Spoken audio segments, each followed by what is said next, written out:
We often think confidence and we think certainty. It's not certainty. It's confidence in knowing what the task is, what the demands are, and then what are your capabilities. The capabilities to know that win, lose, or draw, I can navigate through this thing. Talk to me about your background for people that aren't familiar with your work and what you've done in the past. What is your career up to this point? Yeah, absolutely. So, I was a high-level runner, so I was a 4-minute and 1-second miler. Just missed that 4-minute barrier growing up. So that was kind of my background. Went to university and college, expecting to go entirely the sports route and be a professional athlete, and I completely bombed. I never improved on my kind of junior best, so I quickly realized, I have to pay attention to academics and figure out what in the world it is I want to do. So I did the logical thing, which was I'm going to get into coaching. So after university, I got into athletic coaching and track and field and did that for a very long time. For over a decade. Early on in that, I actually worked for Nike for a couple of years and went through a big whistleblowing experience and had to leave that, and then went into collegiate coaching here in the US. And then from there, I've kind of expanded out into, okay, performance is performance. Yes, I want to help people run faster on the track or perform better in sport. But, the same skills that athletes are utilizing, so are executives, so are entrepreneurs, so are physicians. And really, exploring that more holistically. So in the last, 3-4 years, I've kind of expanded out to just try to help people perform better. How much can you talk about the Nike Whistleblower situation? Yeah, we can go down however far you want. Tell me the story. I didn't know about this. Yeah, so it actually is funny because it started, or it exploded in the UK first, actually, because it was a BBC program that kind of broke the story. But essentially, what happened was I was working with a group of professional athletes. I was assistant coach for the Nike Oregon project. And I witnessed in the year and a half I was there some things that, kind of rang alarm bells. So after I was there, after I was done, I went and called US Anti-Doping up and said, hey, here's what I've witnessed. Here was my experience. I have no idea on if this breaks the rules or not, but it seemed kind of sketchy to me. And there was a lot of things like, injections of various supplements and like all sorts of crazy stuff. There was like not blatant, like, hey, here's some steroids, use it. But it was shadier enough where there were questions around it. And then US Anti-Doping spent, almost 9 years investigating it. And then ultimately found that the head coach and the doctor there had violated anti-doping rules, and they were banned. So I spent, again, 9 years of my life while I continued working and coaching and like writing and all that stuff. But for 9 years, I was, at the beck and call of going in to testify and like do all sorts of, talk to law enforcement and all sorts of crazy things as part of that. Dude, that story's wild. 9 years of you constantly being this sort of whistleblower behind the scenes. Is it the Nike Oregon project that weren't they putting undue pressure on athletes to lose weight or do some other stuff? Yeah, so they were. So I also reported that. Again, that was you as well? It was me, and then Mary Kane and some other athletes who really did that as well. Kara Goucher, who spoke up. So it was a bunch of us on that. But like the story that I can tell you there, and this might get across that part of it, is I remember sitting in a meeting with the head coach after it was after the World Indoor Championships, and the athletes we were working with had all competed, and we were talking about one athlete who had done really well for herself and had made the final of the championship. And it was her first international competition. So in my head, I'm thinking like, great, like they made the final. This is a good step, like all that good stuff. And the head coach, Alberto Salazar, sits down and he essentially said, that athlete was like so big that she looked like she could barely lift her legs. And this is a world-class like distance runner. And I remember being like, what? This is strange. So I pulled out the body fat testing that the Nike, that they'd done at the lab at Nike. And I said, well, according to the science and data, her body fat percentage was, I forget it, but it was something like 10%, which is incredibly low for a female. It's about the lowest you can go without, having any sort of medical problems. And I remember he just turns to me and says, I don't give a damn what the science says. I know what I see with my eyes. Like, they need to lose weight. Like, we've got to tell them to lose weight. They're too fat. And I'm just sitting there like, what in the world is, like, what bizarre world have I entered? So, I'm glad that eventually all of that came out, and people like Mary Kane and others who spoke forward on their experience, what they had to go through, because it was wild. How culpable are athletes if they are under the jurisdiction of coaches and doctors that are giving them certain substances? How culpable are they for being popped for PEDs down the line? So that's a great question. I think that's one of the under-discussed aspects of, anti-doping performance-enhancing drugs is generally what happens is athlete gets banned if they test positive, and then they're gone. But we forget about the entourage, the coaches, the doctors all around them. And often what happens is these athletes are young and almost taken advantage of. Because, especially in sports, Olympic sports like athletics, it's not like, the NFL or NBA or soccer or football where it's like they're making millions and millions and they're okay. Most of the athletes are not making that much.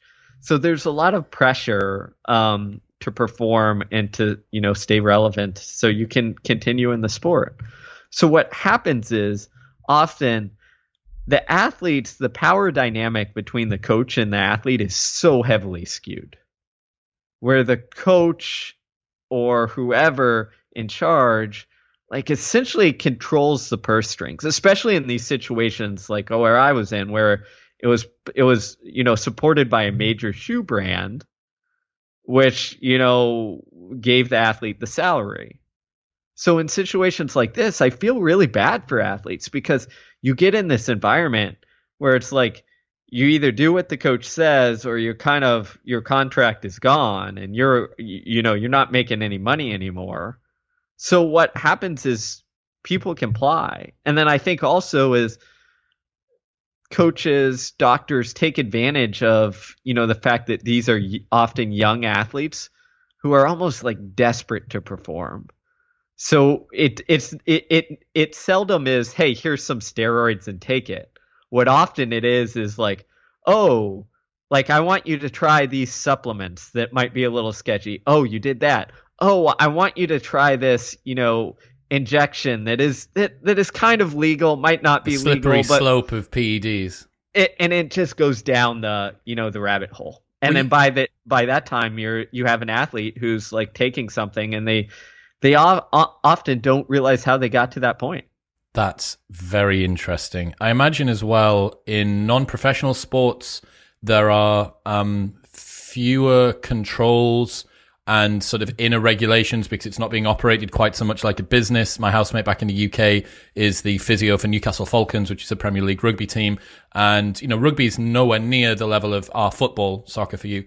And even there's so many checks and balances and there's a million people. There's no way that you'd be able to contain any of this fuckery going on. Another thing, young athletes, you've basically got, especially if you're living on site, training on site, if you live and breathe the sport, if this is existentially what you feel connected to, basically the coach is a surrogate parent. And what you want is approval from them. You want praise from them. You want to be told that you're doing well, all this sort of stuff. And then if the surrogate parent says, well, you've got to get stronger, you got to get bigger, you got to lose weight, you got to take these drugs, you got to take these supplements or whatever, not only are you going to say yes probably without thinking, but you're also going to have a lot of undue trust in someone that doesn't have the same level of investment or care that a parent actually would. But I imagine, some 16, 17, 18-year-old phenomenon runner is going to struggle to distinguish between the two. They're just going to see parent figure. Exactly. I think you're spot on there. And I think that, the other part of it is these athletes are often so good, so young. So their identity is entirely wrapped around the sport, and that is all that they know. Well, their peers were, off experimenting and figuring out, like, what do I actually want to do with my life? These athletes are like, I'm great at this sport. This is what I'm good at. This is my future. Like, go ahead. So I think that makes it even more where they're vulnerable. Yes. Because it's like, if you fail, it's not, oh, I failed at running or rugby or football. It is like, I am a failure myself. So that puts it even more where, like, you're going to see that coach or authority figure as the person who you trust, as the parental figure who's going to guide you in the right direction. And we know when you do that, it's almost like you have these blinders on, and you kind of stop seeing reality for reality. And instead you see, like, this is the person I've entrusted my future with. So if I want to make it to this promised land, which is my entire world and identity, then I have to go and follow his directions or path. It's going to be tantamount to destruction, right? Complete just annihilation of the ego, sense of self. Everything is completely wrapped up in that sport. Yeah, it's so interesting. What are your thoughts around the fact that young athletes, as they're coming through, or anybody really that finds success or obsession with something young, is both at a competitive advantage, but also a vulnerability disadvantage. So the fact that they don't know anything else, basically, means that they are just completely blinkers on and focused towards this one goal. That means it's going to be significantly easier for them to outcompete the person who knows what it's like to have a girlfriend, knows what it's like to go out partying with their friends and take a holiday on a summer vacation with the lads or the girls or whatever. But on the flip side, there's this increase in vulnerability. Do you think if you can control for the vulnerability, that sort of unbelievable focus is an advantage, or are there still some externalities that are negative that come out of that as well? Yeah, so I'll just give you my own life and then the research as well. So as I mentioned, I was very much a phenom. I mean, when I was 14 years old, I was like the third fastest miler in the country for my age, and then by 18 I was the fastest high school miler in the US. No way. So I was the phenom who was obsessed, just like you said. Yep. Blinders on, couldn't see anything else. Like, high school didn't care about academics, didn't care about going out. I was like running. And that, in some sense, allowed me to be really, really good, because I was going to put in the work and forget everything else and put track and running first. And I think that works for a limited amount of time often. But inevitably what happens is you get confronted with reality, which is, if your entire world is in this obsession, then inevitably when you face some sort of struggle or failure or setback, it often pops that bubble. And you're looking around being like, I devoted everything to this, and now I can't even like reach this goal. And that can be, it's almost like you have an identity crisis when you're an adolescent or teen or like early 20s trying to go through this. So I think what it is yes, that obsession can be incredible, but it needs to almost be directed and have some diversity or constraints set around it so that you kind of don't lose your mind on things. I guess the alternative, or the other danger that you have, is if you start to introduce this young athlete to other things, you begin to see them become distracted by those other things. So it's very much a balancing act, I guess, between the focus on training, the life being revolved around the sport and the pursuit, but the sense of self-worth, that being a little bit more distracted. So my only equivalent, I wasn't as elite as you, but I played county cricket, which is the equivalent of like Premier League cricket, all the way through from the age of 10 till the age of 18. That was all I did. 4, 5, 6 games a week throughout all of summer training. It was all I thought about. It was all I did. Took time out of college, our high school, to go and do it. And then I had the choice of, do you want to go to university or do you want to make a go of this cricket thing? And I didn't think I was a good enough cricketer to commit to that. But as soon as I went to university, I fell in love with running businesses. So I started running a business at 18 years old. And I got my grade. The only reason I even got into uni is because my grades were reduced because the director of the program that I was joining, the business school, was in love with cricket and knew that I was going to come and play for the university team. So I got 3 Bs at A level.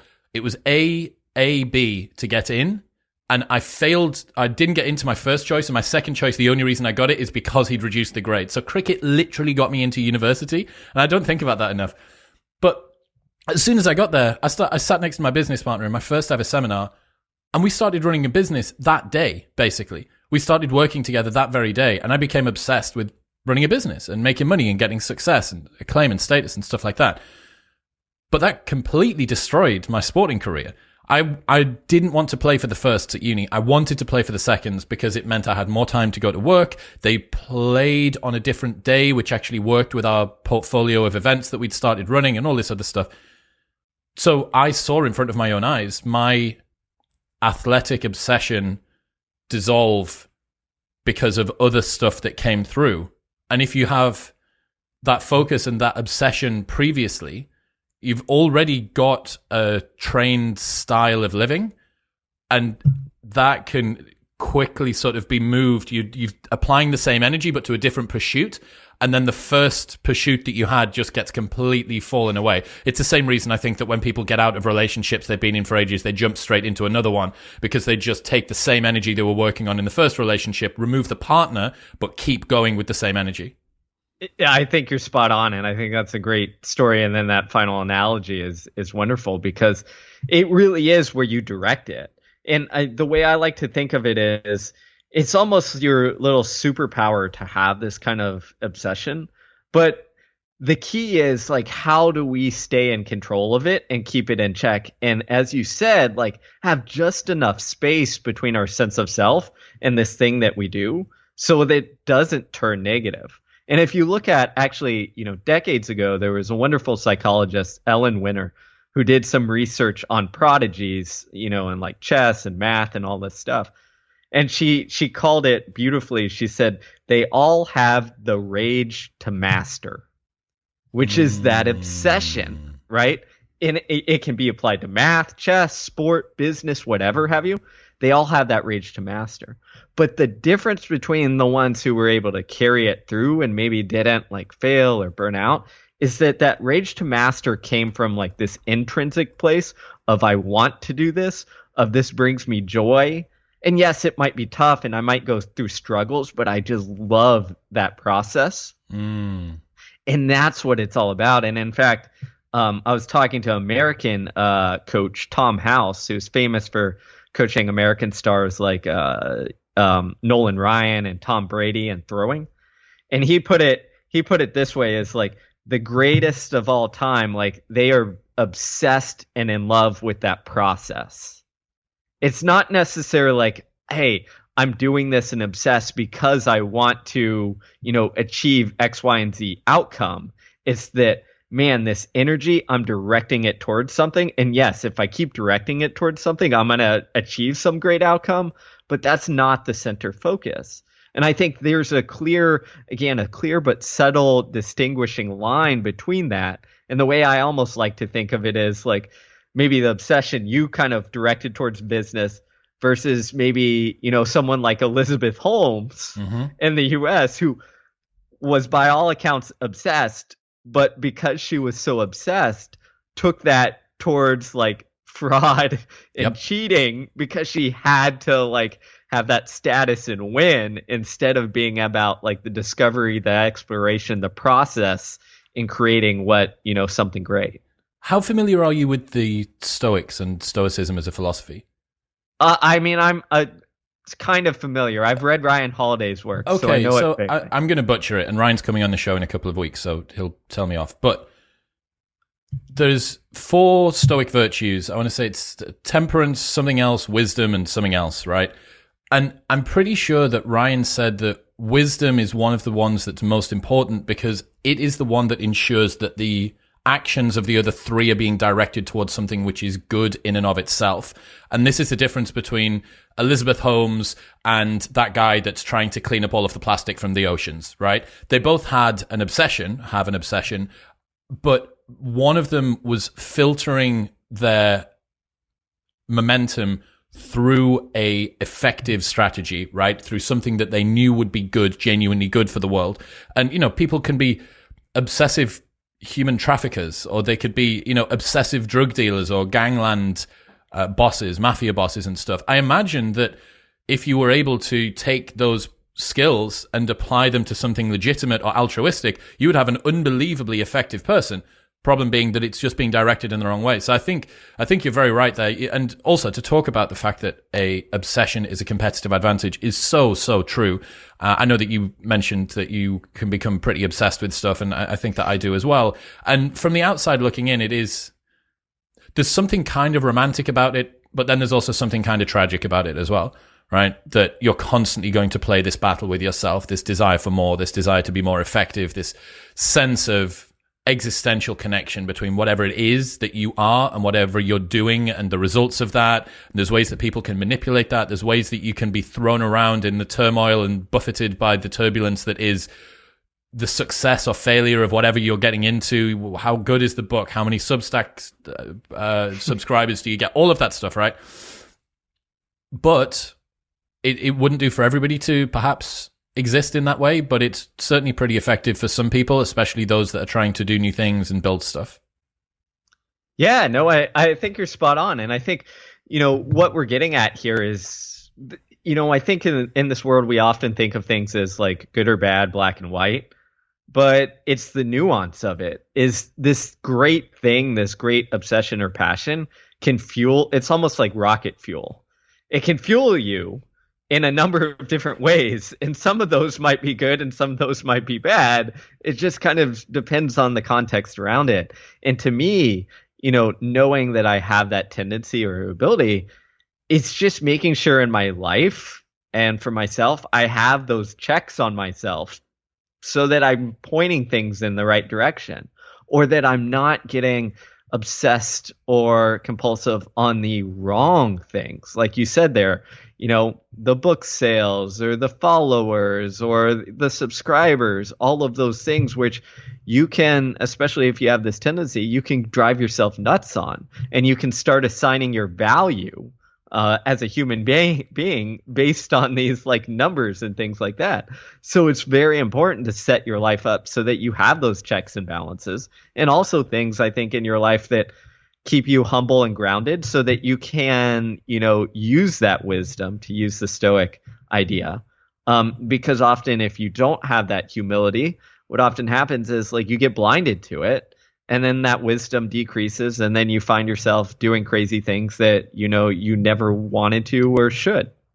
You've been talking a lot about doing hard things recently. This is your current obsession, I guess. And one of the very interesting conversations that I had with Jocko Willink a few weeks ago on the show was he has radical responsibility and extreme ownership, right? Like even if it's not your fault, it's still your responsibility. So he's talking about the absolute maximum amount of leaning into discomfort, of taking responsibility for stuff. And I mentioned to him that I wondered whether there would be such a thing as taking too much responsibility, where people put on their own shoulders responsibility for things which they were in no way responsible for, they weren't at fault for, and it can actually cause those kinds of people with that type of mentality to be less effective because it'll feed into self-doubt, it'll feed into imposter syndrome, it'll make them move more slowly because they're terrified about making decisions because they're going to overthink things before they do that. And I wonder whether doing hard things is similar to that as well, that at the moment it's very easy to kind of point the finger at victim culture. Look at all of these fucking snowflakes. Like, you need to man up and get after it and blah, blah, blah. And for maybe the widest area under the curve, that might be right. That genuinely might be true. And I would probably be tempted to say, yes, for most of the normies, that would be true. But when you apply that same logic to people who already have a disposition that causes them to be type A go-getters that are over delivering and overachieving and over attempting, that can actually be more of a negative.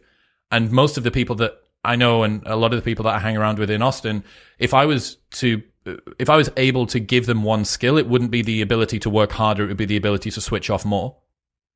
Yeah, no, I think that's I think you're spot on here. And I think that, again, is why we need nuance on these conversations. And that's what I tried to bring in this new book, is that, doing hard things is important. It's valuable, obviously. But at the same point, for certain people, it can get in the way. And the way I like to look at this is looking at it through the sporting lens and the lens of choking in sport. What happens there? Well, we know from decades of research that the people who tend to choke in sport are generally the type A perfectionists who are incredibly driven. And what happens is, for whatever reason, like that pressure, that judgment just kind of knocks them for a loop. And then what do? They try to double down, work harder, put more effort in to force things. And that backfires into them having this negative doubt spiral or this, overthinking spiral, when the reality is they need to learn how to let go, to care maybe a little bit less. And I understand that sounds sacrilegious in some avenues, but I'll give you an example from an athlete who I worked with for a while, is American distance runner Sarah Hall. And before, Sarah Hall, very good for a long time, but never up at the top, upper echelon. And then this past year, at the age of 38, set the American record in the half marathon.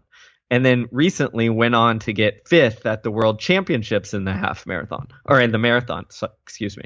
So phenomenal breakthrough late in life. And when you talk to her, she says, I had to let go. I had to care a little bit less and realize that win or lose, it wasn't me out there that was like, I'm not putting all of my self-worth into running. Win or lose, the people who love and support me are still going to love and support me. I'm still going to work very hard, but it's not the only thing in my life. It's not the only thing that defines me. And then she has this phenomenal breakthrough. And I think for people who are those type A kind of pushers or strivers, extreme strivers, what happens is we can often get in our way. And actually the work I've done with elite athletes especially is often to do just that, is how do I make sure that they don't get in their way, that they don't keep striving, pushing, etc. And the other, the analogy that sometimes helps to get this across to listeners and readers is, think of, the sprinter Usain Bolt. If you watched him compete, he is, again, world record holder, greatest sprinter of all time. You watch him compete and he is trying to relax in order to run his fastest. He is not trying to dig down, grit his teeth, whatever have you. I'm sure he does very hard things in practice. But when it comes to race day, he knows he's ready to perform, and he knows to put himself in that position. He has to let go, relax, when everything around him is telling him to fight, to push, to do all these things. And I think that analogy works for most everyone else who is in that kind of striver pusher category.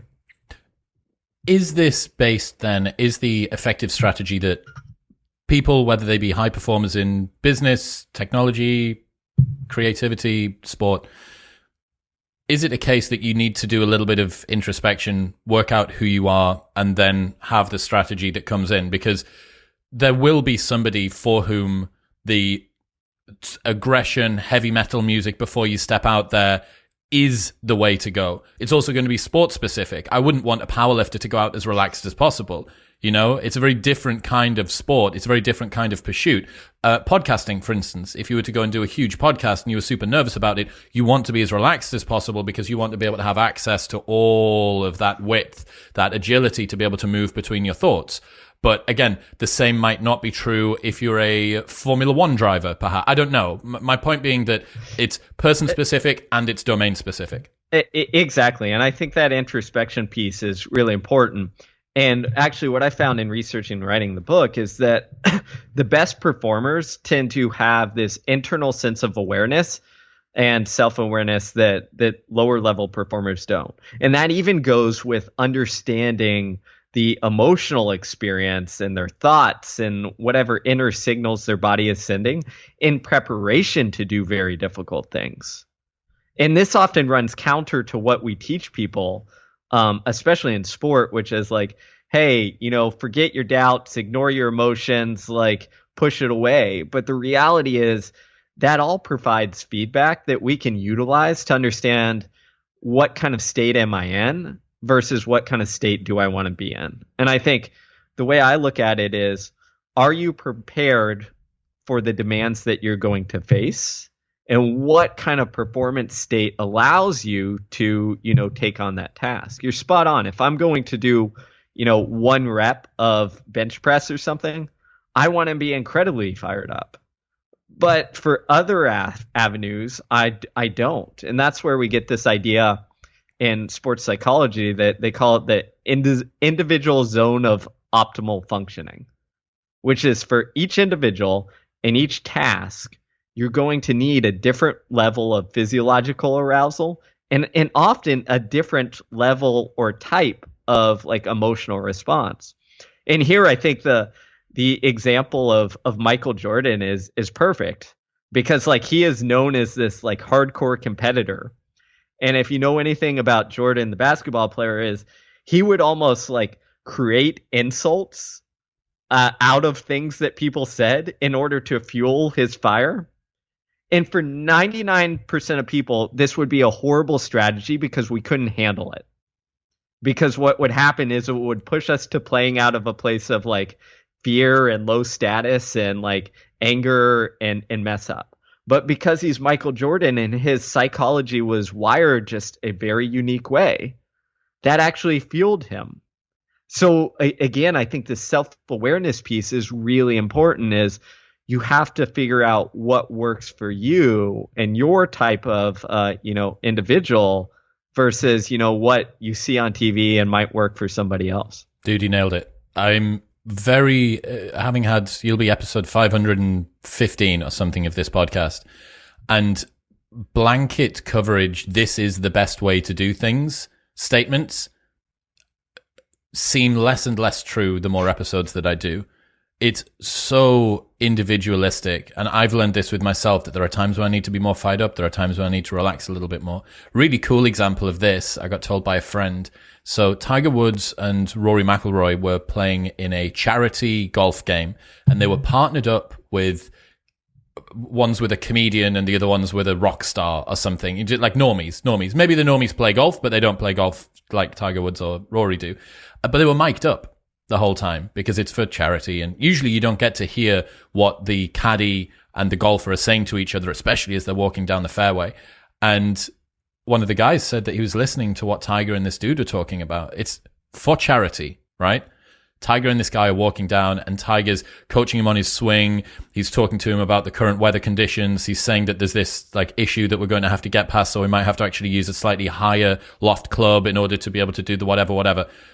Talking to his guy. And then it cuts to Rory McIlroy. Rory McIlroy is explaining the precise dominoes order that he likes to do, like exactly what toppings he wants. So you have two sports stars in the same event that compete at a very similar sort of level with completely different mentalities, completely different headspaces, while they're doing the same thing. So that's what you said, the individual zone of optimal performance. What was it?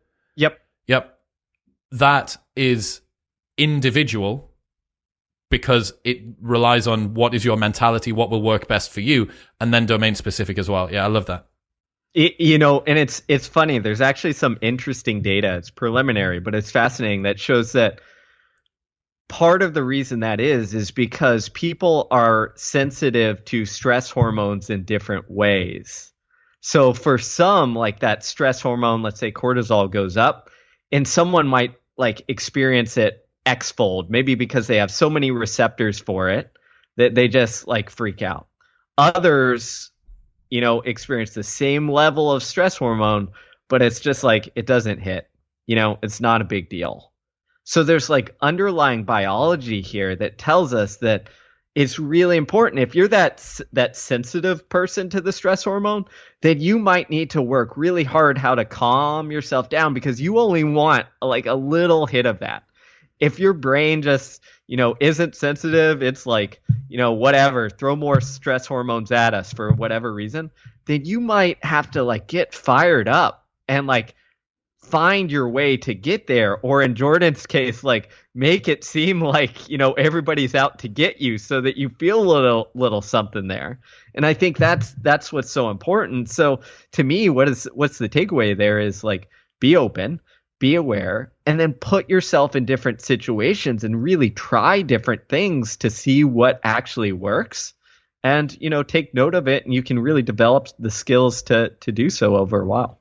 Man, I adore studies like that come out and show us interesting things. So going through this book, doing your research, what were some of the other studies that made your jaw hit the floor while you were looking at insights around toughness and resilience? Yeah, so there was, I'll give you two that were really fascinating to me. One was a study of they took expert meditators and monks, and they compared, the meditators to normal people, so normies, and they took a very hot probe and just put it on their wrist. Okay, so it was like very painful. Well, the monks and the normal people had rated the same level of pain. It was like a 7 or 8 out of 10. So very painful. They rated it the same. But in their brain, how it handled that pain was completely different. So before the painful probe was applied, the monks were just chill. Their brain gave off nothing. The normal people, their pain reception was almost preparing for the danger. Did they know what was going to happen? They did. They knew what was going to happen. They told them. So they knew the probe was coming. So what happened is the anticipatory response was sounding the alarm. Okay. So they had this hyper response before anything happened. And then after the probe was removed, what happened is the monks went back down to 0. The alarm got turned off. The pain perception went down to normal again. The normal people, it lingered. It stayed pretty high for a very long time. And what the researchers said is they said, the problem here is we have one stressful stimulus. The monks are responding to that only. To me, that message was, how do we respond to reality, which is the stressful thing itself, and don't let it linger, or don't sweat in terms of anticipation. And the monks they went through it, and in the book I go into more details, but it was really about like accepting what you were going to face, knowing that it might be painful, but that you had the tools to kind of work your way through that. And then once it's over, having that ability that you talked about earlier to switch off. And often we neglect that last part. How much of a role does confidence play here? How big of a contributing factor? Because what it sounds like with each of these different steps is faith in self, lack of self-doubt, conscious awareness that you have the ability to overcome stuff like that. What have you learned about confidence, what it means, what it is from a sports science perspective? Yeah, it's huge. It's absolutely huge, because confidence changes our perception of how difficult something is. It will actually change our biological reaction or response. So, for example, if we are going into a game and we have actual inner confidence that we're going to play well, our testosterone level tends to go up and our cortisol stress hormones go down. If we're faking it and we're just trying to say, oh yeah, I'm confident, I got this, but there's like no substance or evidence behind that and we don't actually believe it, the opposite occurs. Testosterone doesn't budge, cortisol goes through the roof. So when we look at confidence, the most important thing I think is that confidence needs evidence, and that evidence needs to be founded in doing the work in some sort of reality. So your brain is almost smarter than, we'll call it, your mind, in the sense that faking it only works on really simple tasks that we could do anyways. Would low stakes tasks also contribute there as well? Exactly. Low stakes tasks, all that stuff. Um, but in things that matter, where the stakes are at high, and when something is on the line, then like you need that inner confidence that has to come from some sort of evidence. And the other part that I think is really important here is we often think confidence and we think certainty. It's not certainty. It's confidence in knowing what the task is, what the demands are, and then what are your capabilities. Not necessarily I have the capabilities to master this 100%, but the capabilities to know that win, lose, or draw, I can navigate through this thing. Almost like those monks' experiences. They didn't know exactly how painful it was, but they know I have the skills to withstand some amount of pain. I've trained for this. It will be okay. So experience, reality, reflecting, prediction, testing of the hypothesis around your prediction, and then a summary of what happened, whether it went well or badly, and then what your intuition around what was going to happen and how accurate that is. But there is a threshold. Different people have different amounts of reality that they need to be given in order for it to alter their own self-image. I imagine that some people may have overconfidence and it actually takes a lot of negative experiences to bring that down. And the reverse happens as well. I think I'm perennially an underconfident person, which means that I've always felt, how would you say, not triggered by people with ego, but I've always been maybe a little bit jealous. I've certainly been jealous of some of my friends that seem to have undue confidence. Like, yo, you suck. You suck at this thing and you believe that you're going to be good at it. And I can compare it to things that I know that I would be good at, and the fact that I'm just completely riddled with self-doubt around them. So what's the element there? Is that it's like a psychological profile that's going on where people need different amounts of reality to come and tell them that something's going to change? Yeah, no, I think that's spot on. And that's also mirrors what the psychology shows us is that, we essentially craft our own stories. We're like storytellers. And, just like a good writer does, like, you don't have all the details. You selectively get to internalize whatever it is. So some people tend to almost be blinded or biased towards remembering the good things that they did or the successes they had, and not everything else negative that came along with it. And other people are the opposite, right? And I think it's learning to work with that a little bit. And one of, my favorite examples from history actually is someone who, displays this perfectly is the former American president, Abraham Lincoln, who was like this guy who was, if you read his letters, he's kind of like so pessimistic in the moment. He suffered with depression, right? Lifelong depression. Exactly. Lifelong depression, like just kind of a sad guy, sad dude. But over the long haul, he had so much hope, meaning, I think we're going to win this war. I think we're going to put an end to slavery, all of this stuff. But if you just read his day-to-day communication, it's like all negative. It's like the world is ending. What are you doing? Like what happened here? And I think it was this interesting balance of he figured out how to, like, he wasn't a very confident person. He wasn't a glass half full type person. And that allowed him to get through the day-to-day, but somehow he cultivated enough hope that allowed him to persist in that long enough to be able to, obviously succeed. Very, very interesting. Okay, what was the second study that blew your mind? Yeah, so the other one was the study in the NBA, so on professional basketball players. And some psychologists, what they did is they looked at the coach's behavior of all these coaches who played or coached during like a 6-year period of in the NBA. And then they looked at how their players performed, and they classified the coaches. They essentially classified them in terms of, were you kind of a player's coach, or were you on the opposite end, like this abusive authoritarian style coach? And what they found is that whenever a player played for that authoritarian, abusive style coach, their performance declined. And then their rate of technical fouls and aggression increased. Okay? But it wasn't during just that season. That effect lasted for the rest of the player's career, even when the coach was gone. So what that told me, or the reason that blew my mind is I'm thinking like, oh, of course it impacts people when you're coached by them.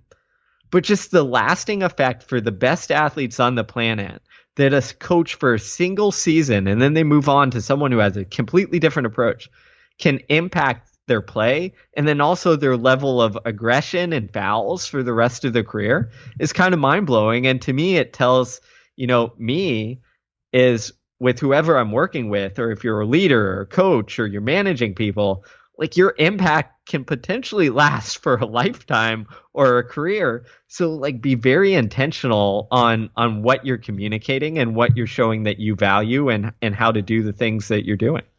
Wasn't there a story about a Texas A&M football team that had it looked like their performance had changed, but it hadn't? Yeah, so this was one of my favorite stories to tell. I'm a native Texan, so this is a famous story in the U.S., which is in the 1950s. There's this famous college football coach named Paul Bear Bryant, and he took over the Texas A&M football team. And as the popular story goes, both in books and movies, is that he took all these players, he took them to the middle of nowhere, Texas, and he put them through this like training camp from hell. We all have heard and experienced things. You just punish the players and you weed out the ones who don't make it and the strong survive. And the popular story goes, and it allowed them to, win championships and do great things. But what the story omits is that season after the camp, the team was 1-9. So they sucked. They were horrible. Okay. It was only 3 years later, I believe, that they had a very good season. But the couple years later, when they had a good season, I think out of, the 100 or so players that went to camp, only I think 7 or 8 players were left on the team, a couple years later. So it wasn't the guys who went through the camp from hell. And then the second thing on this story that I think is really important is we often think about this, when we put people through difficult things, that it's like sink or swim, throw the eggs against the wall, see what ones, don't break. And the ones who stick around, they're the toughest. Well, if you looked at the accolades of the players who decided to quit, like they were phenomenally talented athletes. One quit football and went over to baseball and won a championship. A couple just said, forget college football, I'm going to go play in the NFL, and they made it. A couple were literally guys who quit and then went on to become war heroes and captain and commanders of like naval ships and airplanes and all that crazy stuff. And I think if you look at why they did this and then what the research says, often people quit during difficult things, not because they're not strong enough or tough enough, but because they have the skills to do something better and to find themselves a place where they can thrive and utilize their skills successfully. And the ones who stick it out aren't necessarily tougher. They're actually actually one of the football players in that story put it best. And he said, and I'm paraphrasing, he said essentially, I had nothing better to do. It was either survive and go to college and play football or go back home and work in the fields, which isn't what I wanted to do. So of course I was going to stick around. People who have fewer other options are actually going to be more boneheaded when it comes to surviving difficulty. Exactly. And I think we discount that so much because we tend to, again, assign it to our character and have this negativity around maybe quitting, when sometimes quitting is just like changing priorities, just like you did when you went from cricket to, oh, I'm going to start this business. It wasn't that you quit cricket. It was, here's this other thing that gets me really enthused that I can pour my energy and motivation towards that is probably more meaningful in this moment. And that was the right decision. And you did it. There was a quote that I came across last week that I haven't been able to get out of my head around, you can be anything you want, but you can't be everything you want. And what we're talking about here is the single thread of obsession that, or hard work or grit or determination or conscientiousness or whatever, that is pulling somebody through all of the different things that they do in life, but they're not trying to do all of those things at once, and they're also not trying to spread themselves too thinly when they do it. And this is something that I wish maybe that I'd realized earlier on. Your highest point of contribution, the thing that you can do which contributes the most to the world or your progression or your growth or whatever your goal is right now, is at most probably two things. Realistically, probably one thing. And in a world where we've been able to put a man on the moon and we can Amazon Prime ourselves a brand new desk seat without having to leave our house, it feels like we should have more mastery. And what people presume, I think, is that they can just ratchet up their productivity, downregulate their sleep, improve their efficiency, and I will be able to fit more into my life. But in order to pick something up, I think you have to put something down. For the most part, people are operating somewhere close to their maximum capacity in any case. And one of the biggest lies about productivity is that there are quick fixes to being able to get more time. There are not. It takes so long for you to be able to open up any more time, because it is arduous. It is you reprogramming what your presumptions are around your work patterns, or around doing Pomodoro time, or around time blocking, or whatever it is that you end up doing. My point being that your capacity to work now is what you should be working off. You can't add more stuff into your life under the presumption that tomorrow you'll just get more done. It's like, no. This is how much you have to get done. And then when you get more headroom, that's when you can add things in if you choose to. But far more people than realize it are trying to do 3 or 4 difficult, very difficult projects and make progress at the same time. You can't find a wife by going out 3 nights a week whilst being the leanest person you can, whilst saving a ton of money, whilst trying to go to the gym. You can't. You pick a thing. And it doesn't have to be a thing forever. You can periodize it, right? 6 months, going to get in shape. 6 months, find a wife. 6 months, do whatever. Might take longer, might take less time. But you can do that. What you can't do is try and do all of them at once, because you will make zero progress in any of them. I agree 100%. I am a big fan, and you mentioned it there, of periodizing your life. I think everybody gets this wrong. They're like, oh, I want to be balanced. I want to be balanced. And that they often think like that means everything all at once.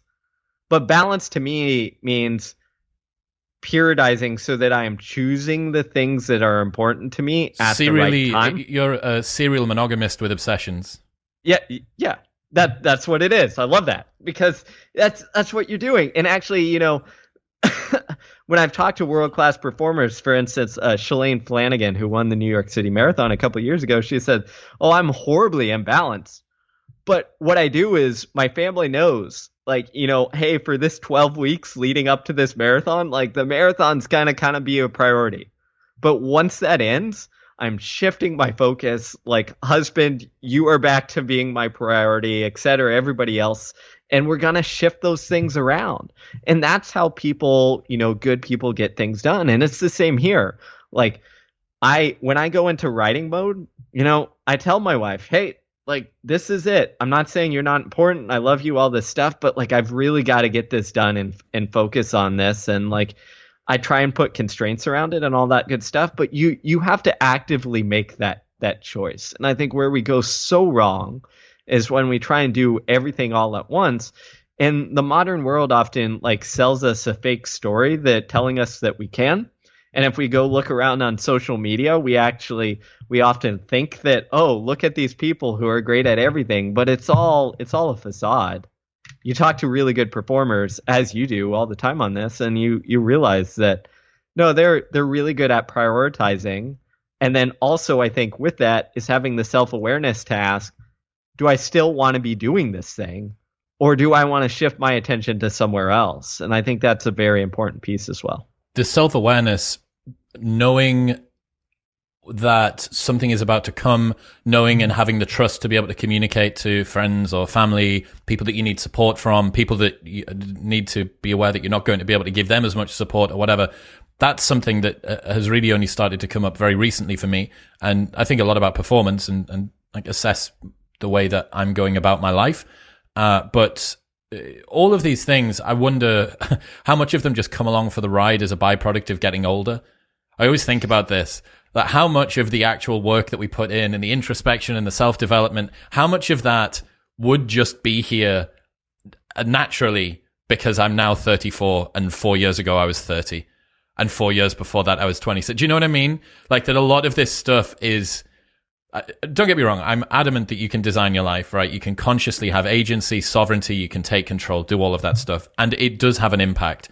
But you can also probably put too much pressure and too much responsibility on your shoulders. And the people that are listening to this show are definitely going to be in that kind of a cohort. You're probably going to get the results in life that you were meant to get in any case, because trying to stop yourself from being as driven and conscientious as you are would take an ungodly amount of energy. You can't stop yourself from working as hard as you can. And this is the friends that I need to say, if I could give them any gift, it would be to be able to have an off day. Like that's what I would give to these people. But yeah, I wonder how many of the insights we really care about just come along for the ride as a byproduct of aging. Yeah, I think there is something to that. I remember, I'm going to butcher this a little bit, but there's one theory of intelligence that is essentially crystallized for fluid intelligence. And, I forget which is which, but it's essentially one is the things that your kind of capacity you have. And then the second is like that wisdom that just develops and has to, like, you need age and time and perspective to experience it. The one caveat on that I'd say is, I do think you have to be open and willing to hear these lessons as you age and gain this experience, because I'm sure you have, and I have as well, people in your life who, aren't as receptive to some of this experience and wisdom that comes with that age. And often it gets in their way. And often you look at them and you're like, you're still repeating your 20s over and over and over again, when, and these other things are hitting in you in your head, but you're not receptive to it. So I do think, like, having maybe, I don't know, the humility, awareness, like the ability, the introspective ability to, like, listen to the lessons that life is giving you is really vital. I agree. What have we not said about misconceptions that people have around toughness and resilience? What's missing? Yeah, that's a great question. I mean, if you want to know what's missing, read the book. But in all seriousness, I think the other part of it is, we treat emotions wrong, and I hinted at this, is we're often told, don't listen to your feelings, emotions, and thoughts, and we're told to, like, push away those negative thoughts or that self-critic. And often what happens is that backfires. And instead, what we want to do is, like, learn how to accept, navigate, and experience them so that we know the nuance between them. I'll give you a quick example on it, on emotions. So, for example, my wife is an elementary school teacher, and for a while she taught kindergarten and first grade, so younger kids. And I'd always ask her, like, why do kids throw tantrums? And she's like, they all do. Well, think of it like a kid's experience. You experience this barrage of emotions that you often have no idea where it came from. And you freak out. You throw a tantrum because you don't know how to process it. And you ask the kid what's wrong. And she's like, 9 times out of 10, they'll tell you the same thing, which is sadness. I'm sad. And sadness, like, that could come from, getting pushed at the playground, getting your pencil stolen, not getting selected for kickball. It applies to everything. But as we grow and develop, we create the nuance and understanding that sadness could mean loneliness, it could mean jealousy, it could mean, like, all sorts of things. And to me, like, this toughness is about developing that emotional skill and intelligence and awareness so that you can split apart, okay, is this an emotion, a feeling that I should listen to? Is it one I should pass on by? Is it one that is giving me important information, maybe like the feeling of loneliness, it is pushing and probing me along to go, like, interact with another human being and create connection so that I don't feel this. And I think that ability to, again, sit with, experience those emotions and develop that nuance is vital, and often goes against the common, advice to, like, just ignore everything and push through. Yes. So Ethan Kross, who is one of the world's leaders when it comes to managing your inner voice and having a better relationship with that, you'll be aware of this, is distancing, talking to yourself in the third person, giving yourself advice as you would to a friend. Those, for me, are really, really good tools. And if you think about what mindfulness is noticing a sensation arise, noticing that it's arisen and letting it go. It's the noticing bit, right? It's the mindfulness gap. It's not being swept up in the thought. It's noticing that you and the thought are separate. It's noticing that you are not the emotion. You and the emotion are separate. Rogan said on Monday, he was saying, people often confuse their thoughts with themselves. He's like, you're not your thoughts. Your thoughts are just passing through. They are the weather and you are the sky. They're a state that you're in currently. Sometimes it's great. Sometimes it's a bit shitty. But it's just passing through. And the point is to be able to distinguish between the two and also to be able to notice when there's weather. Exactly. And I think, that's actually how I look at and define toughness is like, how do we create that space? Because if you can create that space and realize that you're not your thoughts and there's a little gap there, or that, your emotions are messengers, but they're not dictators, right? If you have that space, then you can deal with the difficult moment. If you don't have that space and it collapses, what often happens is we have that negative thought and then we jump straight towards like disaster, spiraling, rumination, can't get it out of our head. So to me is, just like that mindfulness is like, how do we create that space? And some of those tools, as you said, Ethan Kross does a great job elaborating on as well, is like anything that creates that perspective, that distance allows us to deal with things a lot better. Steve Magness, ladies and gentlemen, if people want to check out your work and get the book and see everything else that you do, where should they go? Yeah, so you can find me all on social media at Steve Magness, Twitter, Instagram, all those places. And then my website is stevemagness.com. Dude, I appreciate you. Thank you. Yeah, thanks a lot for having me. What's happening, people? Thank you very much for tuning in. If you enjoyed that episode, then press here for a selection of the best clips from the podcast over the last few weeks. And don't forget to subscribe.